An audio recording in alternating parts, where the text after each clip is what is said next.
મોડાસાની પાવન ધરતી પર શ્રીમદ ભાગવત સત્સંગ મહોત્સવનો શુભારંભ થઈ રહ્યો છે।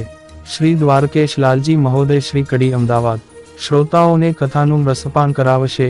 શાહ મુકુંદલાલ વિઠ્ઠલદાસ પરિવાર આયોજિત આ ભવ્ય કથાનું આયોજન કરાયું છે। કથા સ્થળે શ્રી ગિરિરાજ ધામ ઊભું કરાયું છે। કથાકારની બેઠક વ્યવસ્થા પાછળ આબેહુ ગિરિરાજ પર્વત બનાવાયો છે, જે શ્રોતાઓના દિલમાં વસી જાય તેવો અદ્ભુત છે। શ્રોતાઓ માટે કથા મંડપમાં ખુરશીઓની વ્યવસ્થા કરવામાં આવી છે। રાત્રિના સમયે મંડપનો નજારો સ્વર્ગ જેવો લાગી રહ્યો છે। સમગ્ર ભાગવત કથાના આયોજનમાં મોડાસાના વૈષ્ણવો તન મનથી પોતાની સેવાઓ આપી રહ્યા છે। 7 દિવસ ચાલનારી આ ભાગવત સત્સંગ મહોત્સવમાં ગુજરાત તેમજ દેશ વિદેશના શ્રોતાઓ કથાકાર વૈષ્ણવાચાર્ય શ્રી દ્વારકેશલાલજીના શ્રી મુખે વાણીનો લાભ લઈ ધન્યતા અનુભવશે। આજે બપોરે યજમાનના ઘરે પધરામણી કરી ત્યારબાદ કથાનો પ્રારંભ થશે।